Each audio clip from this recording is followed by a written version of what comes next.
Andy, my dude, have you heard of the magical website builder known as Squarespace? Ugh, not another Squarespace ad. I feel like every podcast is sponsored by them. Hey, don't knock it till you try it.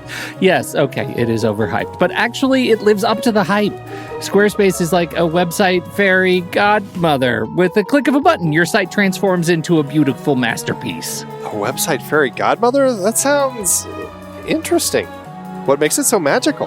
Well, for starters, those slick templates make anyone look like a professional web designer. Pick one, customize the colors and fonts to match your brand, and voila. Plus, the drag and drop fluid engine is so easy, your grandma could build a site on Squarespace. Well, she did knit me a lovely scarf last Christmas. Maybe website design is next. Exactly. And when you're ready to sell your Nana's handmade scarves online, Squarespace has built-in e-commerce. Add a store with one click. Get flexible payment options. Then watch those sales roll in. And when she wants to teach others her steezy scarf skills, Squarespace's new courses feature is just the ticket. Nana can set up her curriculum and enrollments and payments in a snap and become the next e-knitting influencer. Oh, wow, you really sold me with the grandma angle. Sign me up for that free trial. Just go to thenextreel.com/Squarespace and transform your site into a beautiful Squarespace masterpiece. Well, thanks, Pete. Even though it's overhyped, Squarespace actually sounds perfect for Nana's site's needs. Appreciate the warning on the ads, though. I'll brace myself next time I listen to a podcast. Anytime. Let me know if you need any help getting that site up and running.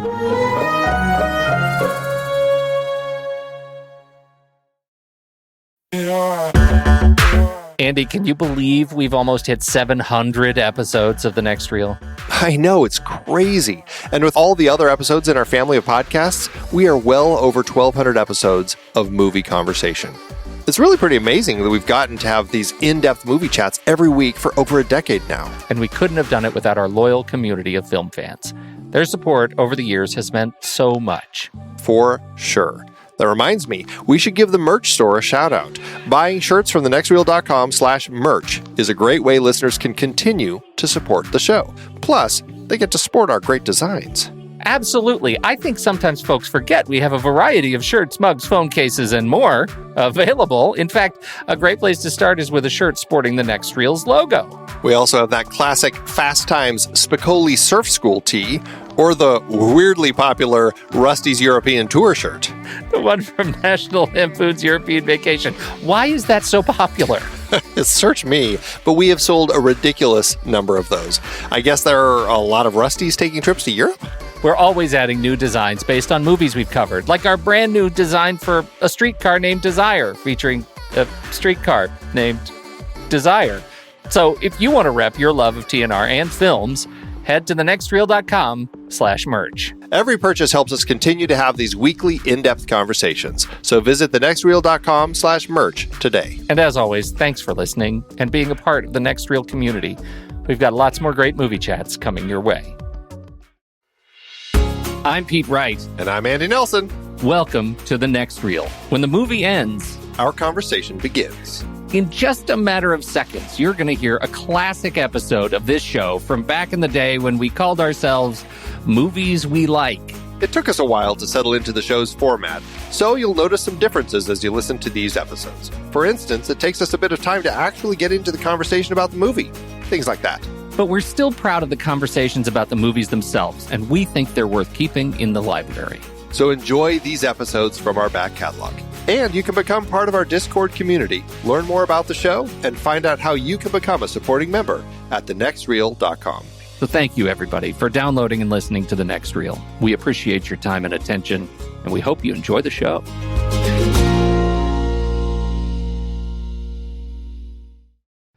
Was it awesome? It was awesome, just like the song says. I have not seen it yet. I have to wait because I don't want to see it without my chillins, and I couldn't go see it. They were not available. Their scheduled dance cards were full. Well, I'll tell you something about that. You can easily go watch it because you'll want to go watch it again with them. Oh, all right. Yes. What if they want to go watch it again? Then you get to go see it a third time. How lucky are you? It only gets better. Good. Yes. All right. All right. What was so great about it? It's just, it's fun storytelling. The two filmmakers who also did Cloudy with a Chance of Meatballs and 21 Jump Street, which was one of your big favorites of last year. Very strange track record, yeah. But they have a great sense of comedy stylings. Phil Lord and Christopher Miller, the two directors, they I don't know. I just think they did a really bang up job making a really funny movie, and I liked it. Awesome. Quite a bit. Yeah. Everything is awesome. Who is that? Tegan and Sarah, I think, did that. Yeah. You don't know. No, I think that's right. I think you may be making that up. I saw that on Amazon. I was going to download it just so I could sing it all the time. That's fantastic. No, it's awesome, Pete. It's awesome. I, alas, did nothing but thaw. I did thaw. The storm came, the storm went, and now it has moved on to other parts of the country. So whoever's dealing with it now, my apologies. It stinks. So I haven't actually seen anything, but we watched a lot of Olympics. You know what? I noticed two things I noticed about the Olympics. One, they're using drones to shoot it. Is that fantastic? Have you seen this? The hexacopters? The hexa. I've had them on set. Are you certified hexa pilot? No, but I play one on TV. So that's number one. Number two is I think, and I know it's always been kind of a thing, but this year the absolute rabid fascination with slow motion. Have you noticed that? Everything is slow motion. Everything is slow motion. Everything's slow. It's getting a little bit out of control. It's like that there's no impact anymore. Just it's slow. Like it's just time. Slow. It's just like, yeah, exactly. Everything's bullet time. Everything's slow motion. And it's now getting to the point of being ridiculous. Yeah. Click. She's smiling. Make her slow motion smile. Did they do any slow-mo of Bob Costas' eyes?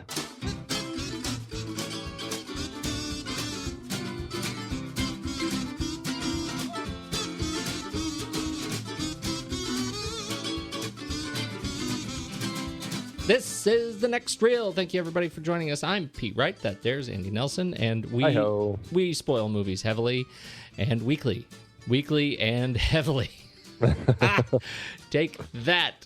And you can find us at thenextreel.com, where you can read the blog stylings of the goodly, kindly Steve Sarmento. You can catch up with all of our regular weekly shows on The Next Reel and the monthly new release episodes with the gang of thugs that is the Film Board.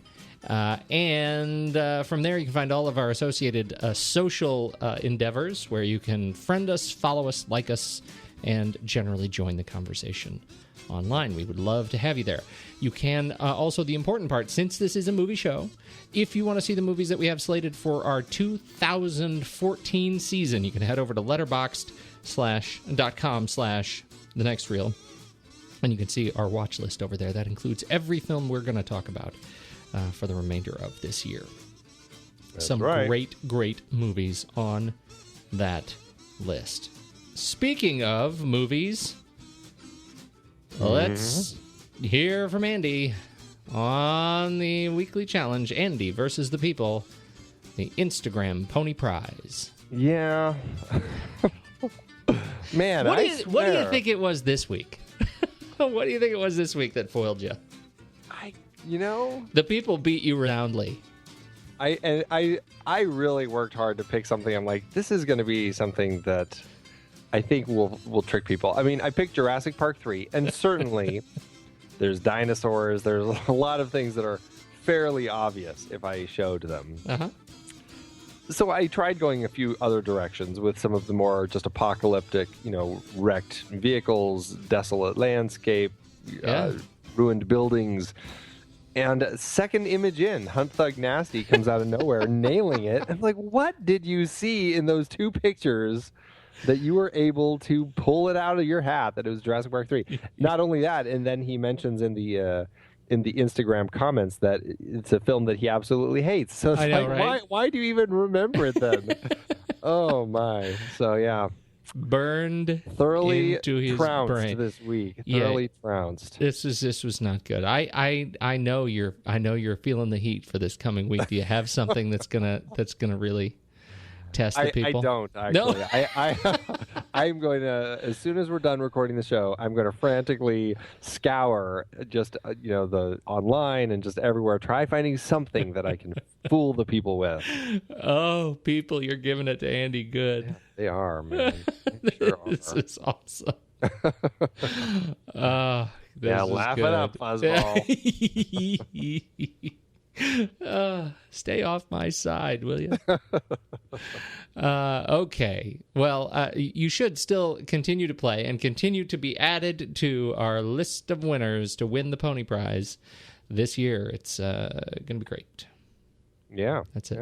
Yeah. What else do we have to tell the people? Well, just in regard to that, people who play that, people who leave us comments on iTunes, on Facebook, on all the different places where we are, we're going to be doing another listener's choice coming up in April, and we're, going to be pulling names into the hat of all the people who leave us comments or reviews or notes, whatever, and we're going to put you all into the hat sometime in early April, I think, is when we're looking to do that. So, yeah, I think that's the next one. That's right. Make sure you keep chatting with us wherever we are, and you will be entered for a possible chance to pick a movie for Pete and I to talk about toward the end of April.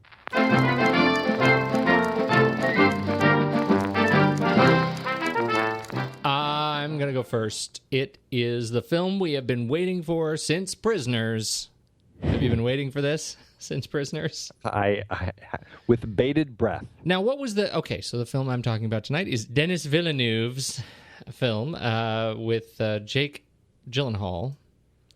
And Jake Gyllenhaal. And Jake, the two Jakes. Oh. And it's called Enemy. It is, we talked about this, that they were, these two gents really enjoyed working together and had two films in the slow cooker.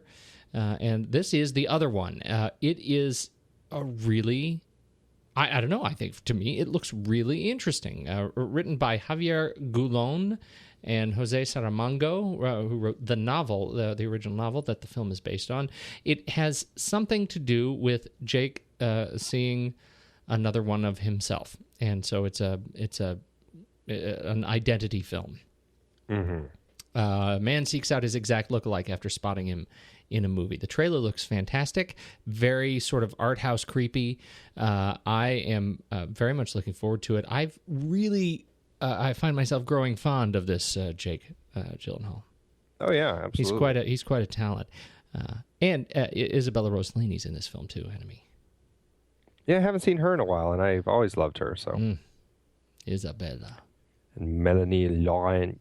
Yep. Looks like a good film. It's in release, I think, limited here in February, but you'll be able to buy tickets for it yourselves probably March 14th. Very cool. Yeah, I'm that's mine. looking forward to that one. Yeah, me too. I'm going to check it out. I went the kind of opposite of Enemy with my trailer this week. Just complete whack. You're slumming it a little bit, I'm going to say with this. I am, but it's all in fun. It's the teaser trailer for the new Ben Falcone movie, Tammy. What is up with this movie? I just think it looks so wacky. I don't know really what to expect with this one, but the fact that it's basically the teaser is Tammy, played by Melissa McCarthy, going into a restaurant with a paper bag over her head and a paper bag over her hand, supposedly holding a gun to rob the place. And it's just, antics ensue, especially the great bit with her trying to use the wooden spoon to lock the freezer door. It just goes on and on It on. is just fantastic, and it makes me laugh. And the fact that, okay, so she loses her job and learns that her husband's been unfaithful. She hits the road with her profane, hard-drinking grandmother, excuse me, played none other by the lovely Susan Sarandon. That, I think, alone is why I wanted to talk about this one, because the production still of the two of them just made me laugh so hard. So I don't know if this is actually going to be good or not, but boy, did it make me laugh watching this trailer. And, you know, it's a July release, so it's right in the summer. I think they're finding Melissa McCarthy summer comedies are a good way to make a little money, and it's good counter-programming to all the mega superhero, sequel comic book adaptation prequels that are filling the theaters. So, which franchise are you insulting with that line? I was going for all of them. Footnote on that comment. I want to wrap up Tammy. I think it looks fantastic, and she's a goofball of the ages. She is, and it'll be interesting to see how this holds up, because it's the first film for Ben Falcone, who's her husband, and she and Ben wrote this together. So this is really kind of a family effort to put this film out. Would you call it a love child? Is it a love child? You may want to call it a love child. Yes. Yeah. Yes. Okay. So it comes out in July. The teaser just made me laugh. Did we go through who else is in this film besides Susan Sarandon? Allison Janney, Gary Cole, Mark Duplass, Kathy Bates, Dan Aykroyd, Toni Collette, Nat Faxon. Yeah, they didn't hold back. Yeah, they did not hold back. That's nice. She's she can pull a cast now, huh? Mm-hmm. Looks good. Yep, absolutely. All right. And now, our journey to the depths. There is no reason to be afraid. You will think you are alone, but you are not. It is cold, but you will be warm. Your depth is 10,000 feet. Bottom's about 1.5 miles down. It is dark, but you will find light. You have to talk to me, Bud, please. I need to know if you're okay. Oh, Bud, you're not alone. I'm with you. I'll always be with you. When you get there, you will understand everything.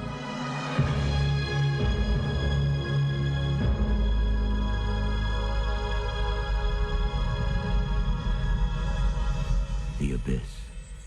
So, I think we did something wrong, Pete. Why? When we planned this series? Oh, likely. What do you think we did wrong? Well, I'm sure if we pull it apart, we could find a lot. Okay, so this original sci-fi series that we're currently doing is 3 films. Yeah. Close Encounters, The Abyss, and Inception. Yeah. Now, one of these things is not like the other, Pete. Or the 2 others. I feel like we looked at our series for 2014 and we're like, yeah, this looks good. Let's make sure there's nothing we can change that would make it better. And I feel like it's like, okay, I love Inception and I can't wait to talk about it next week. Yeah. But it's like we had this original sci-fi series with a benevolent alien twist going on. Yeah, and we didn't leverage that. It's like, how did we not change Inception out for, I don't know, like The Day the Earth Stood Still? Yeah. Or something else, E.T. I mean, something with another nice little alien guy. Yeah, I know. Oh. I know. No, you're absolutely right. Are we going to change it? No, because I'll just be crying on the inside next week. Yes, as you should, and maybe a little on the outside. Maybe. We are, in fact, this week continuing our benevolent alien series. Our original sci-fi series with The Abyss, 1989, a James Cameron film, which chronicles his marriage to Gale Ann Hurd. Marriage and prompt divorce. Yeah. Cameron, played by Ed Harris, and Gale Ann Hurd, played by Mary Elizabeth Mastrantonio. Their marriage set miles beneath the sea. Titled probably much as they would probably have described their marriage at the time. Surprisingly, the movie ends on a happy note. So it's another one of those films that has been talked about a lot, and so I am, I just want to hear from you. How did it hold up? This film, I think it holds up really well as far as what I want out of it. First of all, I think it's got some incredible scenes and sequences and set pieces. The world that James Cameron created in this, it floors me every time when I watch this and think about how they actually built this entire set in 2 giant nuclear reactors that they filled with, I think, I don't know, it was like one of them was 7.5 million gallons of water, the other was 2.5 million gallons of water. They created this whole dark top to make it look like they were, however, half mile under the ocean or under the surface of the ocean. And then the story with the aliens and everything. I mean, it really surprised me how much I kind of had forgotten about this. And I guess, I watched the special edition, which is essentially almost 3 hours long. And it surprised me that I had forgotten quite so much about it. I hadn't seen it in a while. And how much I really loved it. And I latch on to so many key moments throughout it. But it also struck me this time how sometimes James Cameron's dialogue I have a really hard time with. And I think this and Titanic may be the 2 most egregious examples of some dialogue that just really just hits me the wrong way. And it's like, oh, gosh, I'm sure there would have been a better way to write that scene. But on the whole, I think it really holds up. And if not for that last sequence, the very last one, I think it would be something that I would call, like, aside from the dialogue, it would be like a near perfect sci-fi film. I think you set it up well when you frame it as this is I get what I need out of this film, right? Mm-hmm. I'm right with you, and I love this film. I really do. The problem I think comes on the good stuff.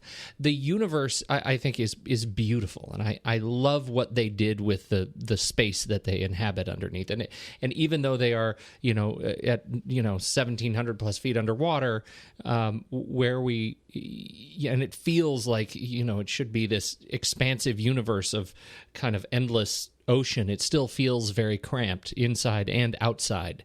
In the open ocean, it still feels very dark and compressed, and I really love that feeling. I also love the feeling that it's a movie that, even though it's a thriller and there are some action and sort of aggressively action-oriented sequences, it's not overtly violent, with the exception of one fight. Right, I mean, they have the fight in the sub bay, but otherwise, there's a lot of chasing. There are some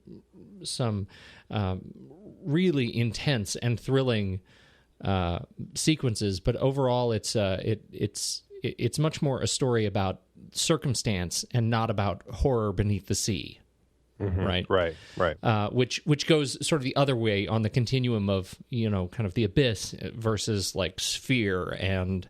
I don't know. I can't even name the other ones. Like Leviathan. Leviathan. That's the one I was thinking of. Leviathan, which it's like, hey, we saw the abyss, and now we're going to make it more better. Or not.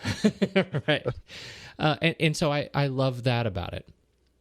And so generally, I find the action sequences are impeccably well paced, even in the director's edition, which is the version I think both of us watched, the recut, right?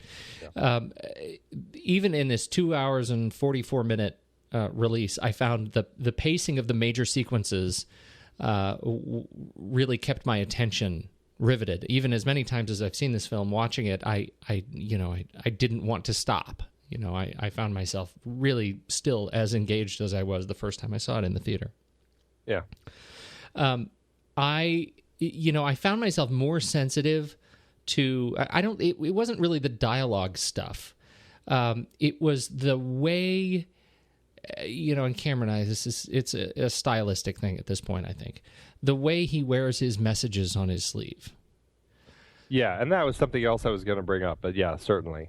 It's pretty, I mean, it's... Obvious? Yeah, well, I mean, it's non-subtle. I think just generally the forced intensity between the military and civilians. There is no allusion to the aliens, mission, the aliens' message. It's translated very, very clearly at the end in this re-release. It is interesting though, because this is the only version I've watched since I saw it in the theater. I mean, I think this was the version I picked up, the 2 VHS release years ago. And so I don't remember the differences in the original release, but in reading about it, I am gathering that there was no wave at all. Yeah, I actually rewatched the end, the DVD. This, for some reason, has never been given a Blu-ray release, so it's only the special edition DVD that came out a little while back. But that edition does have both versions on it. So just to refresh my memory, I rewatched the end once Bud is on the alien spaceship underwater, and they kind of start communicating with him through messages. The way that happens, he looks up and he sees the aliens, and he turns around, or they kind of the TV fuzz begins behind him. He turns around, and it's the message from him saying, "I knew this was a one-way trip. Blah blah blah. Somebody had to do it. I had to come," or something like that. Whatever that message is, love you, wife. That whole thing. He turns around and looks at the aliens. They nod at him and leave, and then that's that. Then the rest of the end is the same. They cut out the entire message about the people being always going to war, destroying each other, all of that kind of heavy-handed message about kind of the Russian. This came out the same year that the Soviet Union kind of collapsed and everything. So I don't know. I feel like it may have been just like a little bit too late for the message as far as the Ruskies versus the U.S. and all that. But that's essentially kind of the story that's going on. Everyone's kind of blaming each other as to this nuclear submarine that crashed in the Cayman Trough, and so when the news comes on, it's all these stories about U.S. and Russian forces getting starting to attack each other or whatever's going on, and then the aliens bring up these giant tidal waves. And I think that's the version that's essentially been around since about '92 when he released that. And I actually got to see that version in the theater. They had it play in the movie theater for like a weekend, and I went and watched it, which is pretty spectacular, seeing those giant, mega tsunamis on the big screen, which is fun. Right. But I had forgotten how much of that was added, and for some reason I thought there was some news clips, but just not the tidal waves. But really, there was nothing. It just was basically he went down. I guess what it did, and I think a lot of people complained at the time about what was the whole point of the aliens? They save him just because he sacrificed himself. Yeah. And in a way, it kept it kind of a much more personal story of the aliens saving him because he did this to save his friends. And it kind of removed a lot of the stuff going on with the Russians, and you didn't have that whole political global tension going on the surface. But it made the alien part of the story, it kind of diminished that a little bit, where it's like, okay, so why are they using this as an excuse to all of a sudden raise their ship out of the water and save everybody and announce to the world, hey, here we are? Yeah. It did. I guess I didn't think about it at the time. I was at an age where I was just mesmerized by the film, and I didn't really care about that sort of stuff. Looking back at it now, it's like, gosh, that really is kind of an odd way to end it. Now that he has all this in, I do think it's a much stronger end to the film. It makes more sense. The aliens acknowledge, you people are destroying yourselves. We're going to destroy you, or at least threaten to destroy you, unless you guys can find a way to settle down. And the fact that you have shown that people do have a side a good side and they can settle down and they can be good and they can sacrifice to save others, it's going to, that's good enough for us to at least save you right now. So they bring the tidal waves back down. Then they raise the ship up, and I don't know. I like it. I do think it's very heavy-handed, but I think it is a much stronger ending with all of that in there. Well, and that's the challenge, I think, of this cut, because I agree with you. I think it works in the service of the story. It makes the end make sense, right. And at what cost? At a cost of being so heavy-handed at the end that it almost cancels out any of the benefit that you get from it. And this was the thing I found interesting, that in a quote from Cameron, who says that that he actually liked the cut. His quote here, and I'm getting this from right on Wikipedia, so you can find it. The sense of something being missing on Aliens was greater for me than on The Abyss, where the film just got consistently better as the cut got along. The film thus functioned as a dramatic, organic whole. When I cut the film together, things that read well on paper on a conceptual level didn't necessarily translate to the screen as well. I felt I was losing something by breaking my focus. Breaking the story's focus and coming off the main characters was a far greater detriment to the film than what was gained. The film keeps the same message intact at a thematic level, not a really overt level, by working in a symbolic way. I find that interesting, mostly because I think what he is saying there is not what he did. I think it's the opposite, right? I think by putting all that stuff back, he actually allowed us to see more of the characters and their relationship to the world, and so I feel like it just ended up kind of a mess. I don't know if I'd say it's a mess. I mean, I do think it's there. I can see what he's saying. I can see that, like I said, I do feel like there's something in there about the message with Bud and everything. I think all of that works. The only thing I think that just doesn't work is the very end when the aliens raise their ship up. But I mean, I can buy into the fact that we're going to save you because you sacrificed yourself, without going into all the political mess that comes up with the tidal wave. It's just the fact that they reveal themselves. And I only have a problem with that in the tidal wave version, in this director's cut, because I've always had a problem with the way the ship looks when it comes out of the water. Yeah, it really works underwater. It is so gorgeous underwater. It's like one of the most, just like we were talking about with Close Encounters last week, the way that they play with darkness and light, and the darkness where you don't really see the ship so much as you do all the lights on it that kind of illuminate the shape. That's how these all work. And the aliens themselves are kind of like these jellyfish full of lights, and they're gorgeous.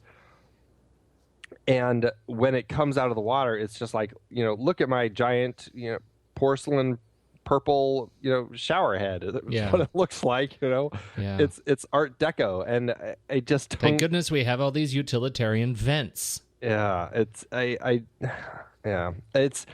the part I always struggle with the film. I mean, by that point in the film, when I'm really watching the movie, I don't care that much. And I don't care that much about the heavy-handed political messaging and all that. Exactly. Because by that point, I am so invested with Bud and Lindsay and these people stuck at the bottom of the ocean that I acknowledge that the heavy-handedness is there. I acknowledge that the alien ship is going to rise up and I'm going to find it ugly again. But at the same time, I am so invested with those two characters. By the time they reunite on the surface there, I am right there with them and I'm thrilled. Looking at it at a more critical level, which is what we're doing, though, is, it is really just, it is very apparent that it's so heavy-handed, and it's just a great big ugly purple thing coming out of the water. Yeah. I want to talk about the military. Okay. Because James Cameron in the military. Right. So this whole thing is built, this whole film is built on this premise of a nuclear submarine that chases a shiny object right into the side of an underwater mountain. I don't know if I'd say it chases it. Ooh, shiny. That's what I saw. The first 5 minutes is a submarine getting distracted and running into the side of a mountain. And so they've got these nuclear weapons. What is it? 180 some odd, 190 some odd nuclear warheads on this thing. And so and so the premise of the film is that instead of bringing in another submersible, that a military top secret submersible, they're just going to use this mining rig and move it so that it's in range of this ship or this submarine, and they're going to go find it. And so I had trouble this time understanding the chain of, well, maybe I should say, it's not that I necessarily had trouble, because like you said, when I'm really watching the movie, I'm okay with this kind of stuff washing over me a little bit. But this time around, I found myself actually thinking about what they did and what they ordered the military to do in this case, which is to send some SEALs down to really force feed us the the nervous syndrome. High pressure nervous syndrome message, right? By not only chewing us out about it, giving us some nice exposition in the compression chamber, but then giving the high pressure nervous system to the head of the SEAL team, right? Michael Bean, and so we just really are spoon fed that. But then we have this set of events where we have a nuclear device, and I don't understand why we need it. I think it goes back to your question of maybe the message is not in tune with our political, where we were politically when the movie came out. Like we'd sort of moved, maybe we're sort of moving past this. I don't know. But this is an area that doesn't hold up, where the military superior, whatever his name says, okay, I want you to go get, of the 190 some odd warheads, I want you to go just get one of them and then arm it. But we don't need to talk about why. Right. I have no, that was the first time I watched this and thought, I think he may have written himself into a hole where he fell in love a little bit with the message and needed the devices to deliver the message. Right. Well, I've never really had problem understanding it. Maybe I can't. Now that I've watched all 3 hours of it again, I'm trying to remember if I'm reading into it or if it was there and you might have just missed something. I can't remember. But I've always kind of thought, okay, so I mean, this trench, the Cayman Trough, is not that far from Cuba. Right. It's real close to Cuba, and so the fact that a nuclear sub gets crashes into something, they see something and they crash and sink in the Cayman Trough right off of Cuba. It's not a great place for a nuclear sub to crash, and they think that the Russians had something to do with it. The Russians think that the U.S. is doing something nuclear in their water, so it's creating global tension on the surface. And so our guys are going down there because they think the Russians are going down there to try stealing the nuclear warheads. And these guys in the interim with the SEAL team, until I'm guessing later, and maybe this is where I'm speculating, at some point they're going to actually send, now that they know where it is, they're going to send a real team down there to actually retrieve all the rest of the nuclear warheads.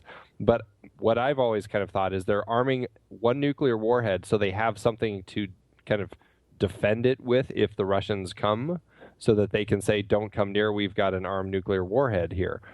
Maybe I'm reading into it, but that was always my impression as to why they're doing this. I mean, it doesn't make that much sense. I mean, what are they going to do? All blow up underwater with this nuclear warhead? I mean, it doesn't make that much sense when you think about it. That's the point. And how are they going to deliver it into this armed warhead? They really were sent down there as a suicide mission. If something goes wrong, the Russians get too close, just blow up everybody. Exactly. It's ridiculous. I'm not saying it's not ridiculous, but I'm saying it's just, I don't know. It's that military mindset. It doesn't make that much sense, but that's what I've always kind of read it as. And, I buy into the awkwardness of it. Well, It's just like trying to get unobtainium under a tree. That's exactly the point, I think. That is exactly the point. Yeah. And so, okay. So then, there at some point, well, I don't know. I'm gonna save this point for later. I don't want to belabor it yet.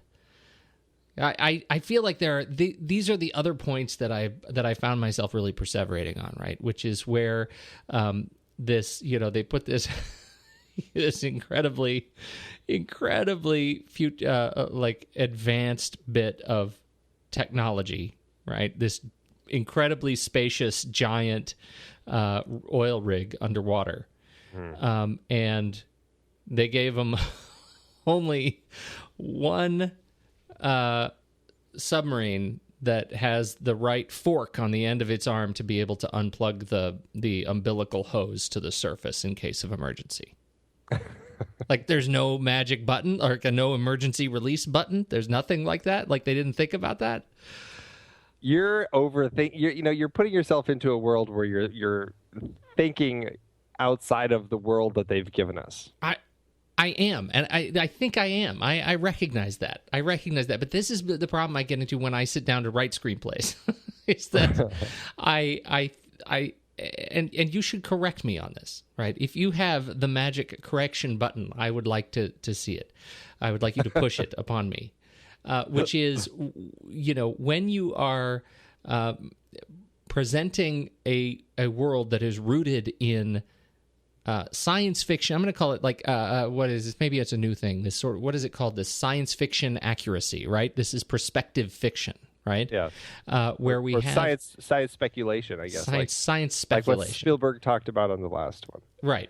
No, okay. So when you're rooting in that world and you're asking us to have faith in this future technology, don't you have some responsibility to make sure that you have dotted all the I's and crossed all the T's on the stuff that isn't speculative? I don't know. I don't think so. It's like people who get up in arms about gravity because, people were saying, oh, gravity it's so founded in the realities of space. The way that the sound travels, the way that they portray the accuracy of what the astronauts are doing, all this stuff. And then people get up in arms saying, oh, yeah, those people are just a bunch of jokers. Here they are trying to be all accurate about how astronauts really do all this stuff. But then they have them, zipping from space dock to space dock, across the atmosphere. And it's completely ridiculous. And this movie's just a pile of junk because don't these people know what science is? You're telling a story, and I think there's a level in all of these stories where there's going to be some stuff that you sign off on and some stuff that you don't, and there's always going to be an audience that is going. It's like watching a movie. It's like watching Bullet. If you have driven the streets of San Francisco and you watch the great car chase in that film, and you're looking at it going, this doesn't make any sense. That's not where that street goes. If they turned left on that street, they would have ended up over here. I mean, you can do that until the cows come home with movie after movie after movie. The idea of being put into a world is, once you're in that world, what they're portraying in that world is, for all intents and purposes, that's the reality within the world of the story they're telling. If this story is a story where they don't have that magic push button in the giant oil rig to release the umbilical, then they don't have it, and the only way to do it is the one arm on the submarine. And it's one of those things. I mean, sometimes it's going to feel Deus Ex Machina when it's not done very well. I'd like to think for the most part it's going to feel effective in a good story, even if it doesn't make that much sense when you kind of step back and look at it. It's like people complaining about Cars. And I don't like the Cars or Cars 2 that much. But some people just go off on the fact that, well, how are there little lightning bug cars? How do these make sense? How did they build this building if they're cars and they don't have hands? Who cares? I cannot believe you are comparing Cars to the Abyss. I know, that's honestly, what that is a straw man I will not accept. I'm not. Yeah, I know. I'm just saying. It's like people who complained about Looney Tunes. I mean, rabbits don't talk. My point exactly. Oh. No, but that's the thing. It's like, I don't know. I think it gets to a point where, yes, you could also complain, well, why is he turning that bolt left? If you look at the design of that clearly is one where the bolts are designed to be turned to the right. Yeah, I don't know. It gets to a point where it's ridiculous, and Well, clearly you're incensed about the whole issue, and I understand that. Because you're right, and I should. But I think what this is what this shows for me is that the film, in many respects, even as I remember it as a film that really stands up, and it's just beautiful. And you know what? That is still the truth about this film as I watched it this week, is that it absolutely holds up in pacing and intensity, even at the longer, almost 3-hour mark. I found myself really interested in this film and thinking about it at a level that caused me to think about the faults.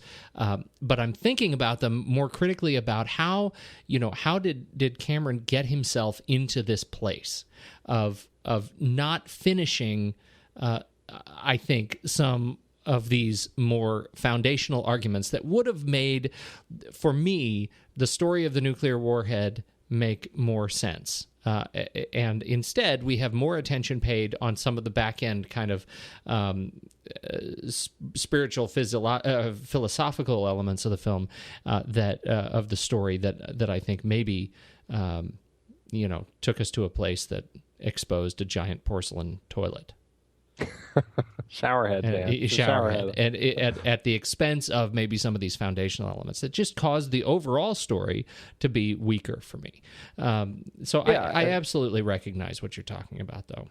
No, and even as you chew me out. Just watch Cars again. No. It is.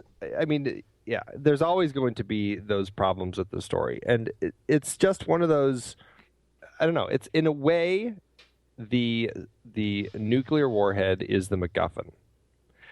It's really, does it matter that much what's going on with it? I mean, I guess to some extent, as long as the tension is being created, because of the fact that this submarine crashed in the first place, it's not a huge problem in the story as long as we know that there's tension because of it. Well, and to your point, I mean, and to counter my own, they need the military to be, in order for Cameron's universe to make sense at the end, they need the military to be idiots. Yeah. And that's why we need, Coffee to fall apart, and we need his boss to be, a tool. Mm-hmm. I get that. I absolutely get that. Yeah. All right, let's talk about some people. I have to say, watching this movie, I completely fell in love with Mary Elizabeth Mastrantonio. I really was mesmerized by her strength as a character, which made me think about just James Cameron and his great female characters, period. I really enjoy, Ripley and in Terminator, Sarah Connor. He has some really strong female characters. And even Rose in Titanic. I really like the way that he writes his female characters and the strength that he gives them. And I think Mary Elizabeth, if I can't even say her name, Mary Elizabeth Mastrantonio,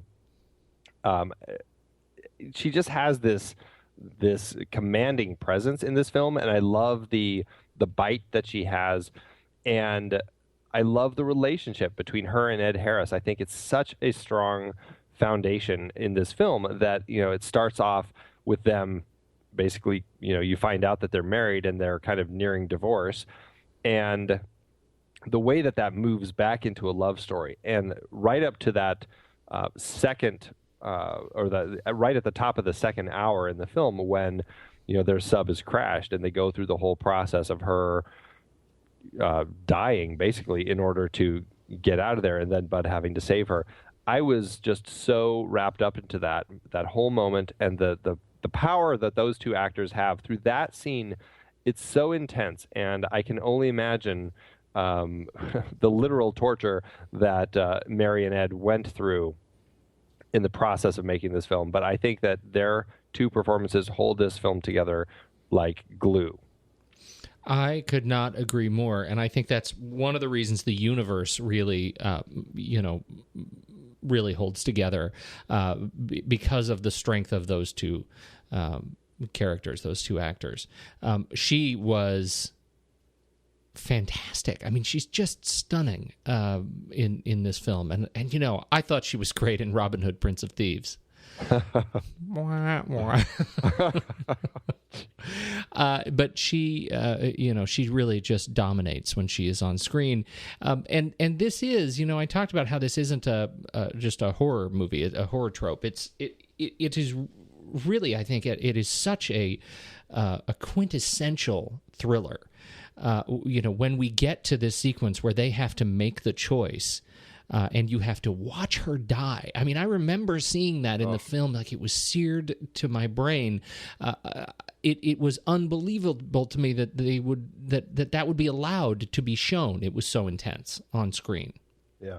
To watch her drown, and then the converse. In fact, after they bring her back, and the intensity of his performance in resuscitating her, but then to be rewarded by having to drown himself, right, in this own sort of figurative, right. or less final version of that. Having to suck down the suit water. It's a wonderful kind of sequence as you watch them both be sort of baptized, kind of through death and back again. It's so intense, and the making of this film was really, really difficult on the actors, and it was chronicled in a great documentary that, for some reason, I guess the fact that they put the two versions of the film on the DVD. They did not put this documentary on it. And there was a day I had the Laserdisc, which was fantastic, and it had this amazing documentary called Under Pressure, Making the Abyss, that goes into the trials and tribulations of getting this movie made, which were quite difficult. I mean, Ed Harris nearly drowned at one point because the guy off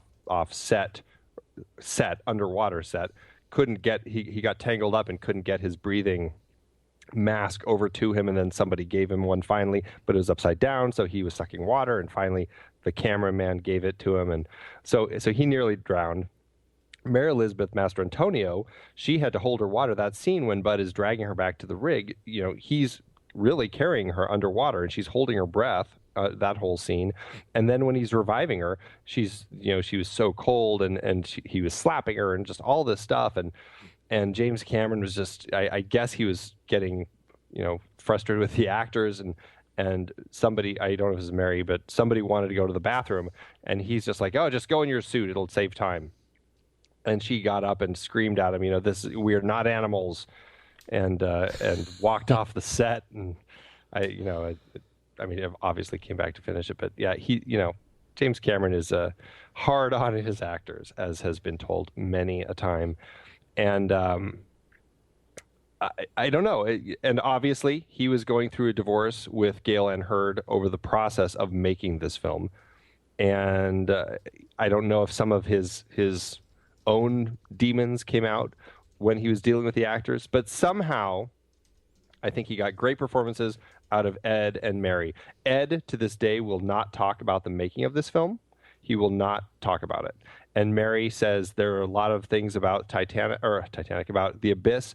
Fun making it was not something that I could say about it, or something like that. So they completely had no fun making this film. But somehow they translated the torture of making this film into two really amazing performances. They did. It was absolutely riveting. I would add there is a playlist on YouTube from the industrious Paul O'Sargi, which I will link in the show notes, to all 6 parts of the making of the Abyss Under Pressure. Fantastic. Yeah, so I put that in the notes. So check it out. And Good. then you can see about the whole bathroom problem. on set. Oh my goodness.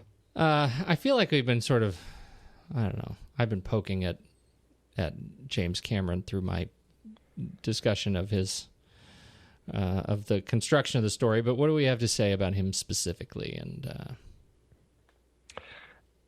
I think that he is an amazing director. He may not be the best writer. I will say that about a good number of his films. I think he has a very his dialogue ends up feeling very heavy-handed. Some of his themes come across very heavy-handed. What he does well in writing his scripts is he understands the construction of a script. He understands the way that a story needs to focus on its transitions from one scene to the next, and how you build that to create that tension over the course of a story. And I think he's done that really well in all of his films, including this one, which a lot of people, I know a lot of critics when it came out kind of thought it was just dull and they wished that something more interesting would happen. I still really liked this when it came out. I think I was young enough maybe to just really get into it. But I think he knows how to put a solid story together, and he clearly knows how to direct a great story. Aside from all of that, James Cameron has always been somebody who is so motivated to push technology to the limits.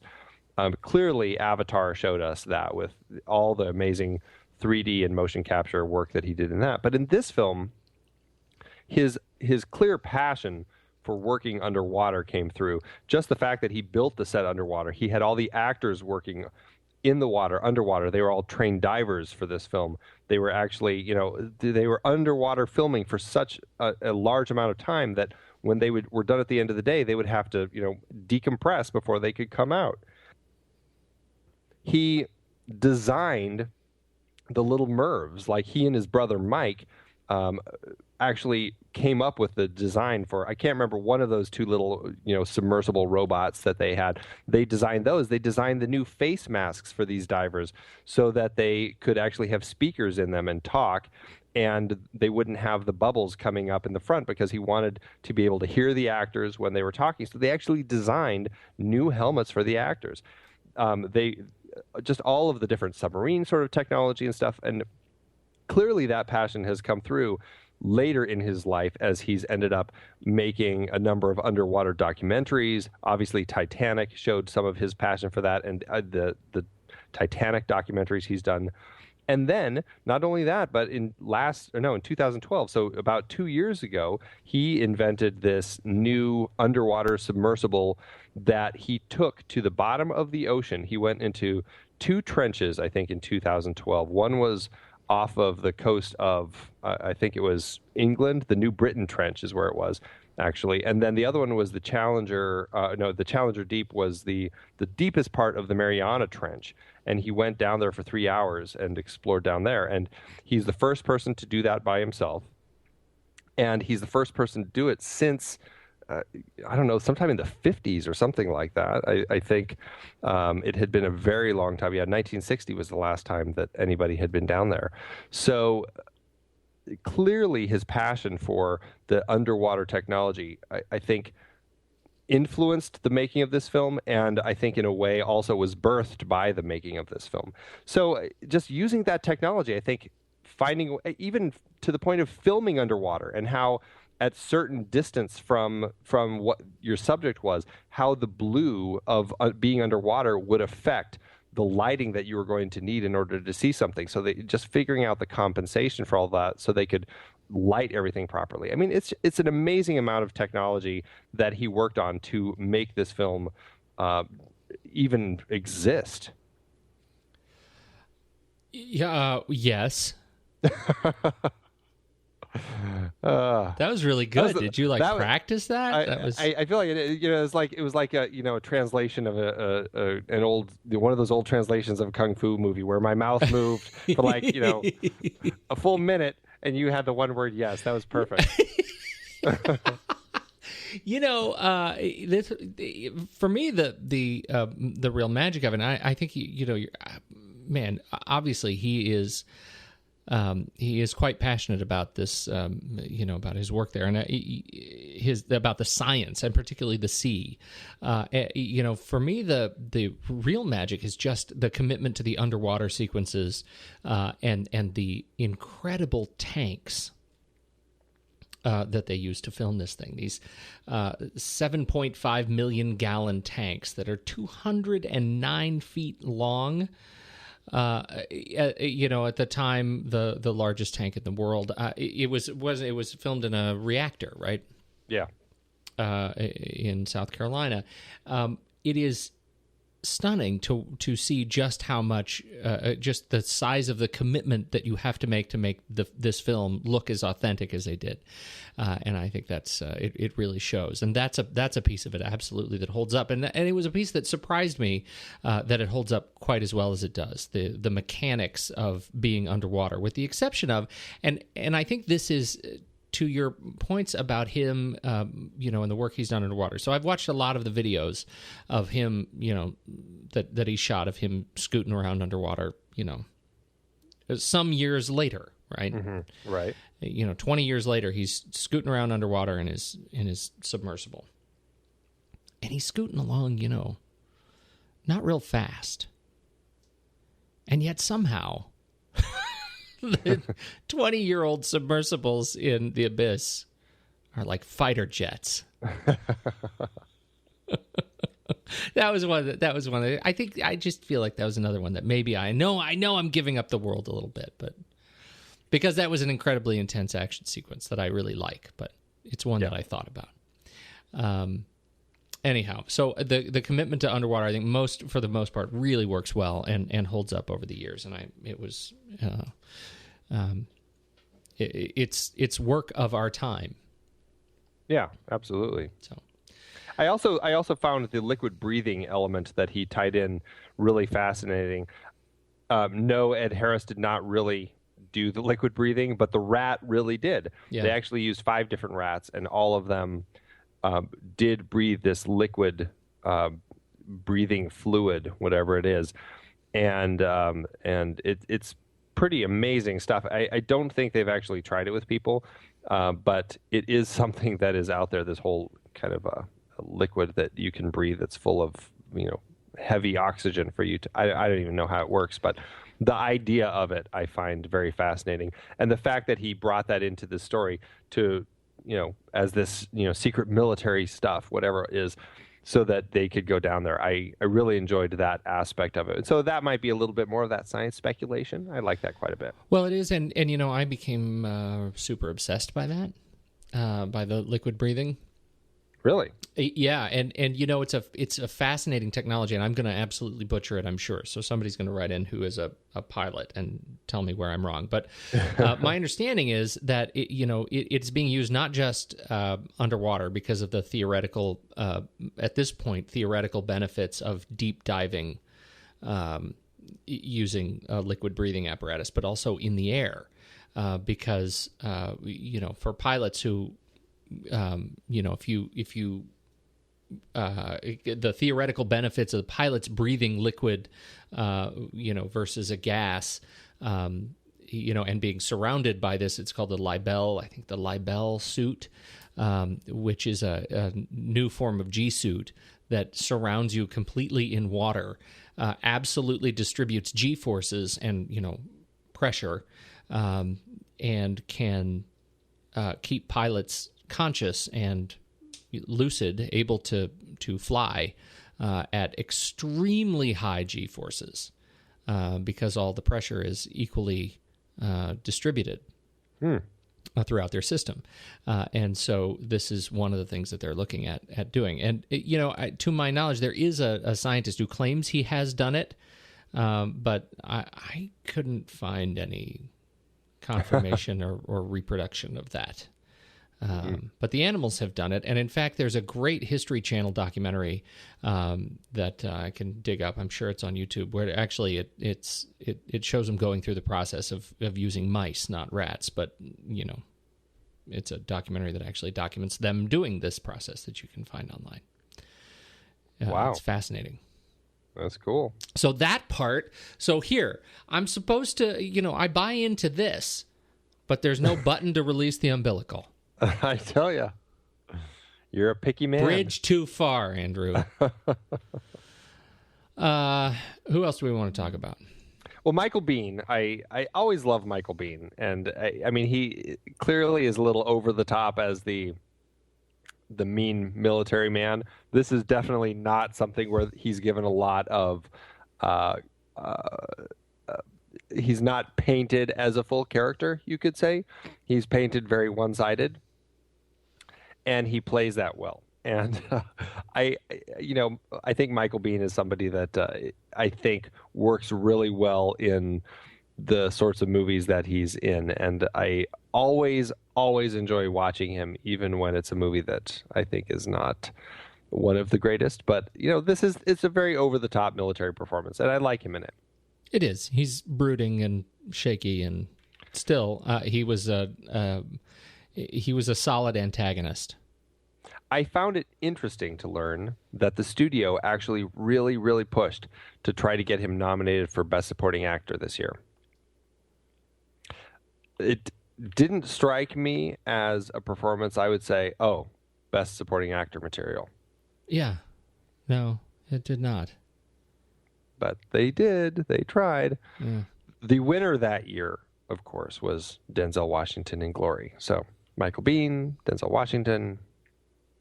Yeah, that's pretty much where I would have gone. It's a tough choice.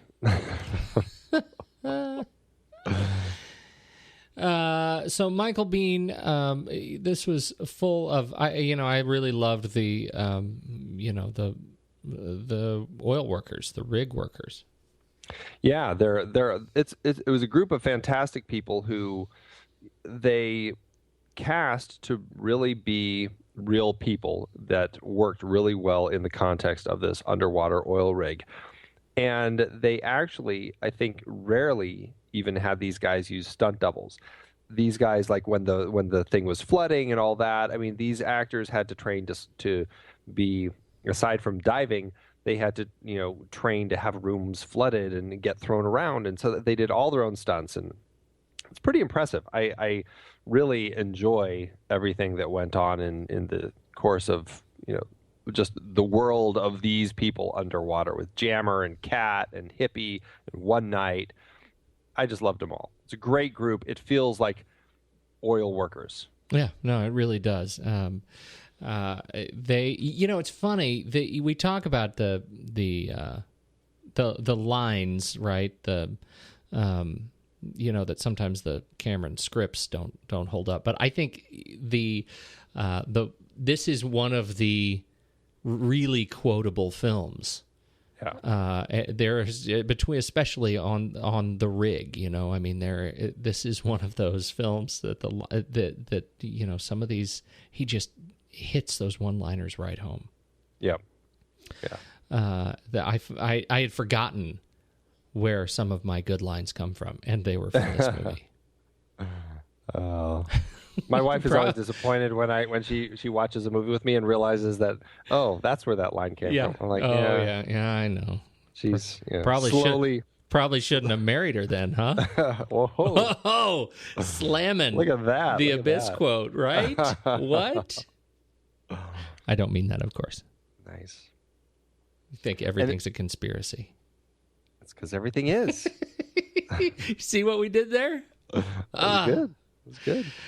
Yeah, I think Hippie is one of my very favorite characters in the film, and played by the hysterically funny Todd Graff.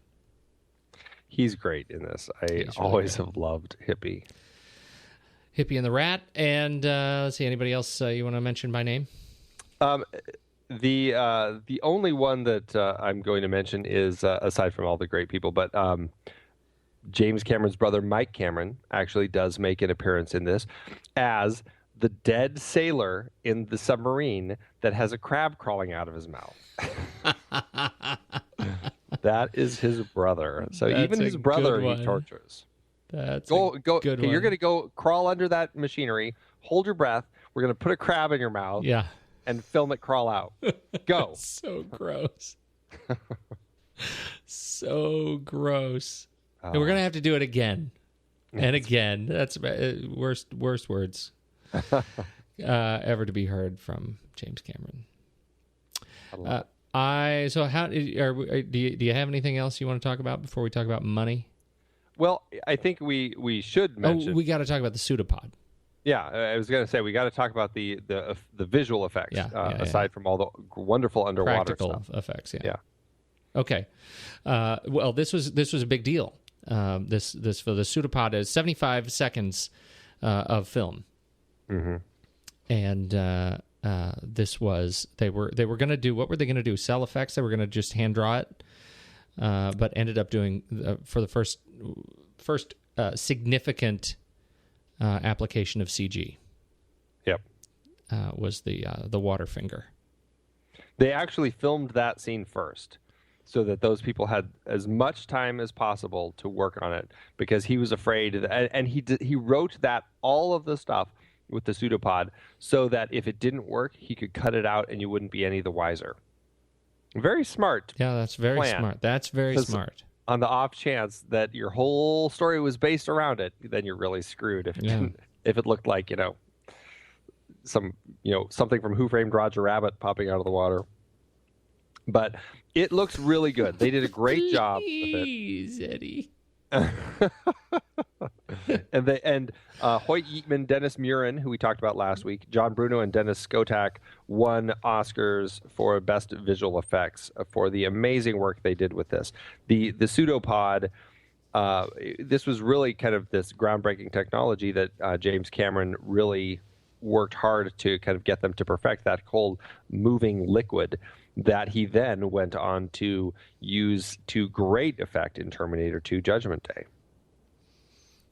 I think this comes back into play in the end, right? Because originally the wave, one of the reasons he didn't like the wave was that it was not CG, and that they had gotten $500,000 from the studio for the re-release and recommissioned ILM to do the wave using CG. Yeah, I think that it was kind of left incomplete, and he was very unhappy with how it was all coming together. Yeah. Moving water, moving liquid. Yeah. Who knew? 75 seconds. But when you think of it, it is the signature piece of this film. Besides her dying and drowning, it's the signature piece of the film that I think people remember. Absolutely. It sells the film. Mm-hmm. It really does. Although I do always, when it comes in, I mean, all I could think about this time watching it was Prometheus. Just imagine yourself waking up and there's this giant water tentacle in your room, and they're looking at it, and then Bud goes, "It likes you." It's like, how do you know? It's a giant tentacle sticking into the room, and now you're going to touch it and make faces at it and stuff. I mean, all you know, you're going to touch it, your skin is going to dissolve and fall off. I mean, it's just, what are these? You're gonna stick your finger in it and then put it in your mouth. All I kept thinking about was Prometheus with those two guys. Oh, look at the cute little thing. And then I know. It's just like, which brings me back to Mom and Dad Save the World and the crazy mushroom creatures. It's just full circle. I keep pulling things out of my hat. Cars. Not good. It's not good. That's not good. What is happening? That's a signature piece. We like that. Dennis Muren again has been on all the greats. He has. Yeah. And the last thing that I want to talk about before I jump into numbers is the score, which I love. I think it's a gorgeous, gorgeous score. It's some beautiful choral work, especially toward the end. Alan Silvestri did the score for this, and it wasn't one of. I think this might have been since it was after Aliens, and I think James Horner and James Cameron had a little tiff after that one.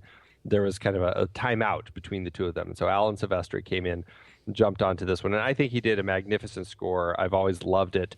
And there actually is a deluxe edition that is just came out actually last month. So we'll put a link in the show notes for that one, because it's definitely a score that has some great, powerful moments, great chase music in it. I think it's just a solid score from beginning to end. You may be surprised to hear this. I totally agree with you. Wow, I was totally waiting to say, yeah, it had that one good theme at the end. The rest I forgot. I didn't even like any of it. God, you are really something. That was my best Pete impression. What do you think? Was me. I sound like a dip. Why would that's horrible? I'm sorry. It's that's my inner self speaking to me. Speaking. That's my therapy voice. I want to use my little talking beaver puppet. I totally agree with you. I thought it was absolutely fantastic, and this is one that I actually can really listen to. It really beautiful. is a fantastic score. Okay, so let's talk about some numbers. Yeah, this film didn't do that well. I mean, it made money. It did make money. I shouldn't just poo-poo it right out of the gate. But it was supposed to be about a $45 million film when he started. And after all the divorce proceedings finished, it ended up being $70 million. So yes, it was. It definitely, the budget certainly skyrocketed. And at the time, it was a really high budget for 1989. It was rare for budgets to get this high, and it was rare for films that were nearly 3 hours in length to be released because people thought it would be a flop, which is another reason that I heard why 20th Century Fox wanted him to cut it back. So anyway, $70 million to make it, and that's just the production. I couldn't find anything on prints and advertising. The film ended up making domestically, let's see, about $54.5 million. And internationally about $35.5 million. So all told, it made about $90 million, 1989 dollars. So today's dollars, that means it made about almost $170 million. And it did make a little bit of profit, not a ton, but about $20 million. And so, it's not at the top of our list, but it's number 66 out of all of our films on our list of movies that we've chronicled. Did that surprise you? I had forgotten for some reason because I liked the film. Yeah, I think I assumed it did better. I didn't realize that it was one of James Cameron's worst performing films. That's exactly my sense. I that really surprises me to hear you say that. Yeah. That it didn't make a lot of money. I thought it was a very successful film because it was in my head. Yeah, exactly. Yeah. Well, let's do our cinematic duty and rank it.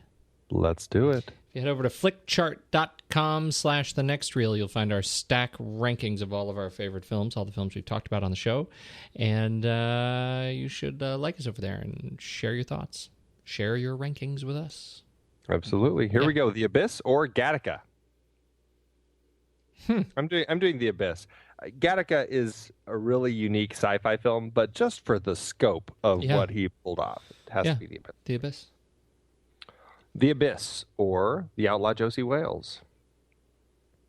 I'd still go The Abyss. Yeah. Yeah, even as much as I have trouble with sequences in The Abyss, with elements of The Abyss, not sequences of The Abyss, the overall joy I get from watching The Abyss is strong. Yes. The Abyss or, I know where this one's going, All the President's Men. All the President's Men. The Abyss or About a Boy. I'm interested to hear where you land on this. The Abyss. Me too. I love About a Boy, but I don't know. I'm a sci-fi guy. Mm-hmm. The Abyss or The World's End. I'm going to say The Abyss, but I'm going to be thinking about that one. I'm going to say The Abyss too. And again, it just boils down to scope for me. Yep. I mean, it's a pretty ambitious film. The Abyss or Being There? The Abyss. Yep. The Abyss or, here we go, Close Encounters of the Third Kind. Even with its issues, I'm still going to go with The Abyss. Really? The thing about The Abyss is it came out at a time when I was at the perfect age to watch it. Yeah, no doubt. Me too. So, I love Close Encounters. Do you think do you think that at all this could be affected by the fact that you watched like 15 hours of Close Encounters of the Third Time in 3 days? No, nothing. No, I swear. I'll join you on the Abyss, All right. but I feel a little dirty about it. It's All right. who knows what I'd say tomorrow. All right, there we are. Number 16 out of 119. That actually feels pretty good. Yeah, I think so. Well done, Andrew. Where are we going next week? We mentioned this in the beginning, didn't we already? Yeah, we're messing up our benevolent alien original sci-fi series that we should have planned, and instead we're jumping over to Christopher Nolan's dream world of Inception. I'm really looking forward to watching this movie. I am too. Even though there's no benevolent aliens, I'm going to look really hard to find one. I'm just going to call Leo my benevolent alien. Is that your new name for him? Maybe Leo. his top is his alien. Benevolent alien DiCaprio. Oh, well, he did call Philomania. So. I can't wait. And so we're going to talk about that next week. We did postpone, for those of you who tuned in last weekend, to check out our film board review of The Monuments Men. Because I was frozen in and couldn't get to a theater, I couldn't actually see it on opening weekend. So we're going to talk about it this weekend. Yes. So we're a week late, but Coming soon? coming soon. Yes. I think that's it. Anything else for the people? I don't think so. I think we've given the people everything that they need, really. You should give the people what they need this week. I can't wait to see what you dose out for Andy versus the People, the Pony Prize Challenge. I can't either. It better be good. Until then, I gotta go to bed.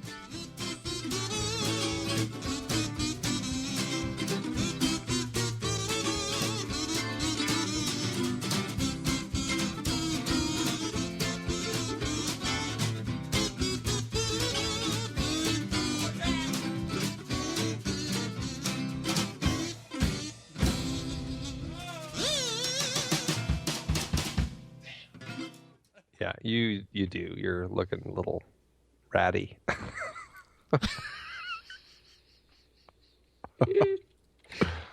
Ratty.